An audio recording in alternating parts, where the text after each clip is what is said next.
Another Dead Teenager, a Paul Turner Mystery, Book 3. Author, Mark Richard Zubro. Stonewall Inn Mysteries. Narrator, Eric Aust. Chapter 2. 20 years earlier, Frank Douglas's dad, Andy, had won gold medals in track and field at the Olympics. Turner recalled reading that Frank, eagerly following in his father's footsteps, won 3 heats at the state track meet late last spring. Turner motioned over a blue uniformed cop. "Who found him?" "I did. He was overweight, sporting a graying mustache and the hairiest knuckles Turner ever saw." "What happened?" "Didn't see a gun, didn't hear anything. Drove down here for a routine check. This underground parking garage is less than a month old and seldom filled. The van could have been here all night." Turner glanced around the deserted area of the parking garage. Maybe the cop came down for a quick nap? Body wasn't visible from any angle. I saw the vehicle sitting by itself when I pulled through first thing this morning. A couple rumors around that drug guys use this area for deals now and then. I haven't seen any. When the van hadn't moved by this afternoon, I called in and checked it out. "How'd you know to have someone contact us?" The overweight cop said. "It's been on the police radio about the Goldstein kid and that his buddy was missing." "That tears it," Fenwick said. One of the overzealous cops at the first scene deciding to make a friend of a reporter. You can bet one of them already told the parents. Goddamn reporter sucking on those scanners like a teenage boy on his first tit. Someone wanted to be able to tell the parents the bad news and get the scoop of a lifetime. That's how they found out about the van, the blue uniform cop said. That was on the radio too. "Glad somebody told us," Fenwick said. "Do you think I'll get to meet Coach Goldstein?" the cop asked. Turner and Fenwick assigned him to get a list of all the police personnel who were there, when they got there, and who called them. In short order, the crime lab van pulled up and the medical examiner put in his appearance. A whole lot of police personnel, some of the same as on Lumber Street, showed up to perform their ritual dance at a death scene. Turner ordered every inch of pavement on the entire floor of this level of the parking garage vacuumed on the off chance a microscopic piece of the criminal had been left behind. The youngest guy on the crime lab van groaned as he started the Augean task. In his notebook, Turner began drawing the crime scene placement of the body, the van, and any other detail he observed. They took pictures. Every inch of the interior and exterior of the van was dusted for fingerprints. After the fingerprinting and vacuuming of the van were done, Turner and Fenwick turned every knob, probed every crevice, opened, looked under, and did everything short of rip up the seat cushions, which might be done later after their exterior was examined for microscopic traces of anyone who might have been in the van. They found and cataloged a set of golf clubs, missing the putter, a Chicago Cubs baseball hat, 3 different brands of tennis rackets, the spare tire and equipment for changing it, a condom still in its foil packet stuck in the folds of the back seat, but no gun and no hint about the murder or why these boys died. 3 hours later, Turner, Fenwick, and the forensic experts, the ME, and members of the crime lab huddled 20 feet from the van. "I know you got for sure?" Fenwick asked. The ME said, "Kid got blasted where he fell. Probably dead before he hit the pavement. No blood inside the van. I don't know if the other kid's blood was here until we get test results back. But my opinion is we won't find any of Goldstein's. This blood came from this kid. Probably the same caliber of gun both places. Test will tell us for sure." "No sign of a struggle here?" Fenwick said. "Could this one have killed the other and then come back here and shot himself?" Turner asked. "If they parked here for the game, why come back here to off yourself? And if he killed himself, where's the gun?" A young crime lab tech said, "Gun could have been stolen. Somebody homeless. Gangbanger. Whatever. Sees it, takes it. Free gun. That can't be traced to the taker." We'll have to find if they had access to guns, Turner said. The ME said, can't rule out homicide and then suicide, but do you really believe a bum takes the gun deal here? I don't, Fenwick said. A wallet with $50 in this kid's back pocket, Rolex still on his wrist. Didn't rob the other kid either. I think it's a double murder. Heads nodded. Mob hit drugs? The crime lab tech asked. Turner said, they'll check the van for traces of commonly controlled substances. No booze around. We didn't find anything suspicious in the van. Another crime lab tech opined. Kids this age getting shot, gotta be drugs or gangs. Kids like this don't do drugs. And they all stared at the youthful member of the crime lab unit who had made this comment. What'd I say? These guys were athletes. Their dads are famous. Who is this guy? Fenwick asked. You take stupid pills or does it come naturally? The guy turned red. The ME said, is this the if you're an athlete, you're a saint theory of police work? Why don't you go help your buddy vacuum? Fenwick asked. The young guy shuffled off. Turner said, whoever shot the Goldstein kid was really angry. You don't fire that many shots into somebody unless you're completely out of control. This one looks like it might have been impulse. One shot. Real quick. Get out. Lots of danger if somebody driving through. Why these kids? Fenwick asked. No one had an answer, but often major hints to the killer came from figuring out why he or she had picked these victims. We've got to move on talking to the parents, Turner said. The meeting broke up. The blue uniformed cop they'd met on first entering this level gave them the paperwork he'd compiled. You want to meet the coach? Turner nodded. I heard from one of the reporters upstairs. The families know their kids are dead, the cop said. Reporters told them both sets of parents are at the Goldsteins waiting for news. Cops from Fenwick are at the house with them now. I think it's the chief of police, and said they'd wait for you. How do they know all this? Fenwick asked. Cops called down here. Everybody wants to be part of this, the blue uniformed cop says. This is one of the biggest murders ever in Chicago. Oh, lucky for us, Fenwick said. It was just after 8 when Turner and Fenwick started for Fenwick to talk to the parents. They took the newly reconstructed Kennedy Expressway to the Edens. Rush hour was over, but Fenwick managed to use most of his kamikaze tactics on the way up. They exited east on Lake Cook Road and picked up Sheridan Road into the exclusive North Shore suburbs. In Fenwick, no home cost less than $500,000 to build, and no lot was less than 10 acres. Using their Rand McNally Chicago and vicinity 6-county street finder, they located the Goldstein's address at the end of a long, winding drive called Crescent Lane. The 2 Chicago cops took in the circular drive with a Rolls-Royce and a Bentley, parked amid a scattering of Fenwick police cars. Fenwick glanced at the vast expanse of the house behind a porticoed front porch that ran the length of the building. My entire year's salary couldn't pay for this front porch or for me to live on it, he said. They'll let us walk on it, Turner said. A butler with a wispy gray hair and a face crisscrossed with age lines opened the door before they could knock. He ushered them silently down a hall with a pale purple marble floor, adorned only with 3 chairs, set equidistant from each other. Turner had never seen the like. One chair was made of horseshoes and a tractor seat, another of black steel tubing and wool, and a third was adorned with kitchen utensils. Fenwick said, I've got chairs as junky as that in my house. Yeah, but yours came from Kmart. I bet these cost a fortune. They entered what Turner guessed was a living room.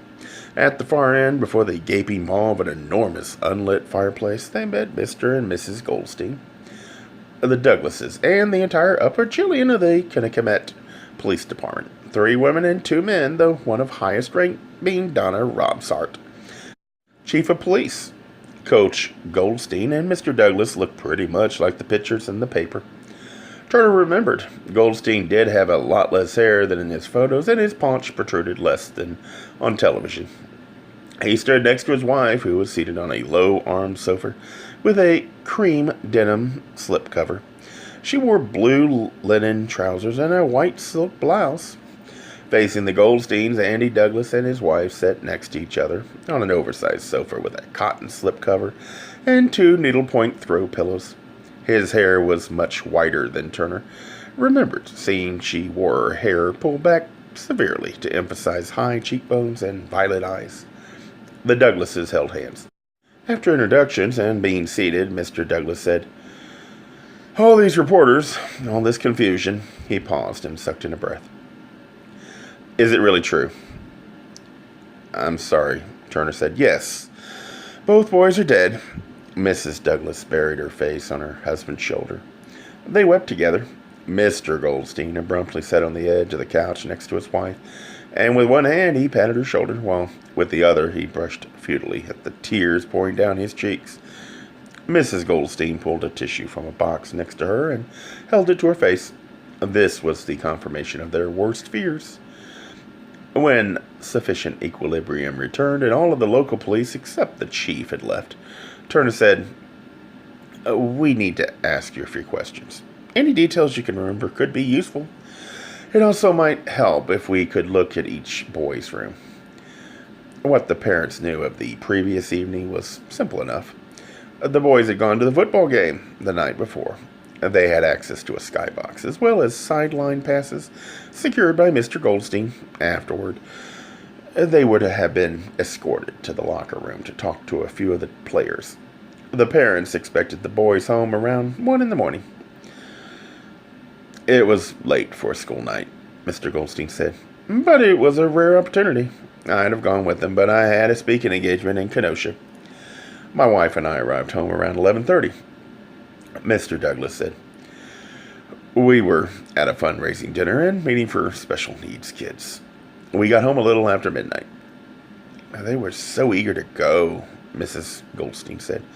"They'd been talking about it for weeks. When their son Jake hadn't called or gotten in by 2, they called the Douglases. By 3, they'd phoned the police. Their status and wealth got them more than a 'let's wait and see' from the local cops, and a missing persons report was filed by 7 in the morning. "What happened to them?" Mr. Goldstein asked. Turner gave them the bare facts of the case, leaving out the grimmer details, both because he didn't want to upset them further, but also because, grief-stricken as these people might be, they could be suspects, and he didn't want to give the murderer any information he or she might find useful. When Turner finished, Mrs. Goldstein said, "We'll do everything we can to help find the killer." The other parents nodded agreement. "Any enemies, fights, breakups with girlfriends, new girlfriends, with disgruntled old boyfriends?" Fenwick asked. None of the parents knew of any such problem. "Both of the boys were popular at school," Mrs. Douglas said. "They had lots of friends. They'd known each other since 8th grade. Did lots of things together." "Any family problems? Drugs, drinking?" Fenwick asked. Turner watched the 4 parents carefully when the personal questions started. Emotional explosions could occur. "We talked about that a little bit before you came," Mrs. Douglas said, "to see if something in either home could have been part of this. None of us could think of anything. I can't imagine something at home causing this." The other parents agreed with her. "None of you left after you came home?" Turner asked. Hints of anger and resentment flashed on their faces at the question, but the 4 of them muttered no or shook their heads. "Did they have access to guns?" Fenwick asked. As far as either set of parents knew, neither boy had ever fired a gun or even touched one. The chief of police said, "We know who the troublemakers are in this town. Believe me, it was not these 2 boys. They were great. Lots of good press in the papers. Did lots of work in the community. Helped deaf kids every Saturday morning at the Methodist church. Nice kids. Wouldn't hurt anybody." They were told that Jack Goldstein had an older brother who was a Rhodes Scholar in England. Frank Douglas had an older married sister living in Australia. Turner and Fenwick gave them assurances that all would be done to find the killer or killers. They examined the Goldstein boys' room before they left. Ken Goldstein accompanied them to the door. Mr. Goldstein, Turner said, I need to ask, did your son wear underwear all the time? I beg your pardon. When we found him, we found a set of clothes with everything except shorts. I can't believe he was naked. He'd fight. He'd never take his clothes off for some pervert. He might not have had a choice, Mr. Goldstein. It would help if you knew if he wore underwear all the time. I presume he did. Doesn't everyone? He's bought his own clothes for quite some time. I honestly don't know for sure, but he must have. Thank you, sir. Mr. Goldstein watched them enter his son's room. I don't need to stay, do I? I'd rather be with my wife. No problem, sir. You'll be careful. He looked over the room, and tears started flowing. We'll be very gentle, Mr. Goldstein. After Mr. Goldstein left, and they stepped onto the plush gold floor covering, Fenwick said, Nice carpet. Got his own John, too. They peered into the medicine cabinet. Somehow I knew we wouldn't find illegal drugs, Fenwick said. I hate it when murder victims are saints. There was toothpaste, aspirin, muscle relaxing cream, deodorant, hairspray, zit cream, nail clippers, and a brush and comb set. Turner pointed at the pimple medicine. At least he got zits. The saints get zits, Fenwick asked. The faucets were gold-plated, the tile expensive, the porcelain gleamed. No hints of cause for murder. The bedroom itself had a dresser, chest of drawers, and a king-size bed. A bookcase along one wall had textbooks neatly lined up on the top shelf, with a variety of trophies and photos of teams resting on the other shelves.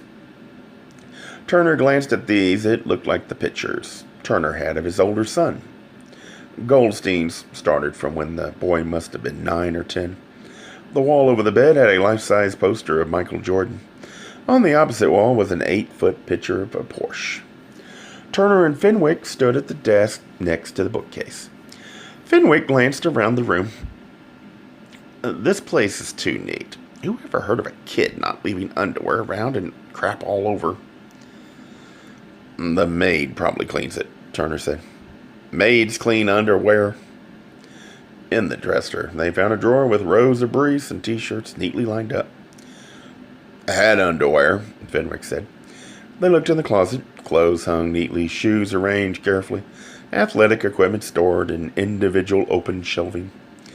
They opened each container in a black Chicago White Sox gym bag. On the bottom shelf, Fenwick found 3 neatly folded jockstraps, 2 Kennecomet high school jerseys that had been ironed, a leather jockstrap, metal-studded belt and armband, plus 1 black and 1 pink dildo. Fenwick gathered up the last 5 items in his arms. These are a little different for a high school kid. I hope so, Turner said. Turner found a similar gym bag tucked further into the corner from which they'd grabbed the other. He opened it. Fascinating. We've got a whip, chains, tit clamps, and electric butt plug, and several smaller dildos. This is really an electric butt plug? Fenwick asked. Yeah. How do you know? Doesn't every well-equipped S&M dungeon have several? I guess. Wonder if Mom and Dad know about all this. Bet not. I know Brian buys his own clothes and stuff, but I can't imagine him ever knowing where to get this kind of material. Do you? Well, yeah. If adults can find it, kids can too. These don't mean much by themselves, Turner said. Fenwick examined under the bed and between the mattress and box springs. No dirty books hidden away. You won't be able to add to your collection. He's got to whack off to something. Saints beat off? Probably not athlete saints, Fenwick said. They examined each drawer of the desk as they had the other pieces of furniture. Nothing indicated anything out of the ordinary. The simplicity and neatness made it easy for them to finish in less than half an hour. Before leaving the house, they got a list of friends and teachers from the parents, from Donna Robsart They got a promise of cooperation and a commitment of personal for the next morning for interviews at the high school. Turner and Fenwick told her they didn't want to wait until Monday to question people. Rob Sart promised to have available as many other friends, teachers, coaches, and administrators as possible for a Saturday. Turner and Fenwick asked him to include acquaintances and those who knew the boys only slightly. When conducting interviews of people who knew the deceased in a murder case, the police like to start with those who knew the victims least. People on the periphery of the victims' lives were the ones most likely to know the negative rumor, harbor ill will, know the tawdry gossip that might lead to a clue, a break in the case, or a conviction. They rarely started with those who knew the dead person best. Those are mostly people who like the dead person and only have good things to say. The Kennecott police would try to do this screening before the Chicago cops returned in the morning, and they followed the Douglases' car to their home to inspect Frank's room. All Turner could see as the gleam of the headlights raced across the front of the house was that it had a heavily beamed two-door exterior. Mrs. Douglas led them up beige carpeted stairs to her son's room. She opened the door and brought them in. "I'm sorry, it's such a mess." She stopped to begin picking up clothes from the floor. Please, stop, Mrs. Douglas," Turner said, gently. "We'd rather just look at it as is." She halted and then said, "You won't hurt anything?" "We're just trying to get hints about him. That could help us solve the murder." "I can't imagine what you'd find here that could lead to the killer. He was such a good boy. Surely you won't find anything." Her voice trailed off. She nodded uncertainly and stood in the doorway observing their work. Her presence limited the commentary between the two detectives. The room had sports posters of tennis and track players on 3 walls, a king-size bed, a chest of drawers, a dresser, and a desk. This room had mounds of dirty clothes on the floor with whiffs of rotting jockstrap emanating from several of them. 5 or 6 pairs of shoes were piled in one corner. The desk chair was hung with jumbled dress pants and shirts. The closet was a mass of athletic equipment draped over, under, and around a myriad of shirts, pants, and jackets. Some on hangers, some thrown carelessly about. Turner checked the scattering of school books on top of the desk, in the center of which was a pad of paper with an opening paragraph of an essay about the castles of Europe. It would never be finished. The center drawer, positioned over the space where one could sit, was filled with more paper, pens, pencils, stamps, and envelopes. The first drawer on the right had old gem locks, assorted keys, a condom, a harmonica, a police whistle on a string, and heaps of similar paraphernalia, but no clues to murder. The second drawer had papers from the past school years. The bottom drawer had more paper on top, but near the bottom was a magazine with pictures of naked women. Under that was a notebook. Turner opened it and then beckoned Fenwick over. The two detectives paged slowly through the 3-ring notebook. "What is it?" Mrs. Douglas asked. She moved across the room toward them. Turner showed her the first several pages. "I don't understand." "This is the satanic alphabet. Someone was practicing letters." "My son wouldn't be involved in any of that nonsense." "He wasn't?" "Most definitely not." She could add herself to the long list of parents who weren't aware of what their kids were doing. "We'd like to take this with us," Turner said. "Certainly, I wouldn't want it in the house." They left. Fenwick took the same route back to the city. As they drove through the Kennedy-Edens Junction, he said, "Parents claim their kids were saints. Sex toys and Satanism don't seem to mix with the image of a saintly teenager." "You can't expect much different from parents at a time like this," Turner said. "And parents don't know a lot of things about their kids. There's stuff about Brian I'm sure I'd rather not know. I did stuff as a kid I hope my parents never find out about." "Like what?" "Same stuff you did, probably. Want to tell me about it?" Fenwick thought a minute. "You're right," he said. Turner said, "I just hope tomorrow when we talk to their friends and teachers we'll get some leads. Somebody must know something about sex toys and Satanism. And if it's got anything to do with the murders." It was just after midnight. when they got back to Area 10 headquarters. Even at this late hour, 3 reporters from radio stations and 2 from newspapers, along with the television crew, were waiting for them outside. They ran this gauntlet and then had to answer to the commander, the case sergeant, and the chief of detectives for over an hour. No one had any ideas for actions they should take beyond what had been examined and who had been questioned so far. They discussed the probability of pressure from press, public, and parents, and how to deal with it. They outlined strategies for this morning. On the way to their desk, they passed Joe Roosevelt and Judy Wilson, 2 detectives from the squad. Joe was red-nosed and short, with brush-cut gray hair and bad teeth. Judy was a fiercely competitive African-American woman. They had a well-deserved reputation as one of the most successful pairs of detectives on the force. They were arguing with the watch commander outside an interrogation room. Their heated debate was about the necessity, or lack thereof, for giving a suspect they'd been questioning for 3 hours his Miranda warning. The difference between a probable suspect and an actual suspect can be subtle. Roosevelt said he was a witness until he started talking about the gun. But did he say it was his gun? Wilson asked. I thought he said. Turner and Fenwick left them to it. They sat at their desk for almost 2 hours to begin the detailed paperwork that a police bureaucracy requires. They knew they would have to be extra careful to cover themselves. Every reporter in the city would be after them for details. But more important, everyone in the brass would be looking over their shoulders to make sure they'd pursued every lead as far as it would go and that every case file was completed absolutely correctly. Too much of what they wrote on many cases was simply to cover their asses. Turner and Fenwick had been detectives long enough that doing everything correctly was almost intuitive. And they'd have to go by instinct and then double and triple check everything. Careers could be lost with a screw up on a case like this. The pressure would be intense to solve it quickly and be right. Turner left for home just before 3. More nights than he cared to remember, they'd been required to stay all night to work on a case. In this instance, there were no leads to follow, suspects to question, witnesses on hand to interrogate, or vital information to be hunted for. They'd only gotten the essentials of the paperwork done before calling it a night. They'd have to start early in the morning on more interviews and examination of possible evidence, all of which would add to the mounds of forms to be completed. A Gay Mysteries audiobooks. I think it is easy to hate a label, but a face humanizes the word.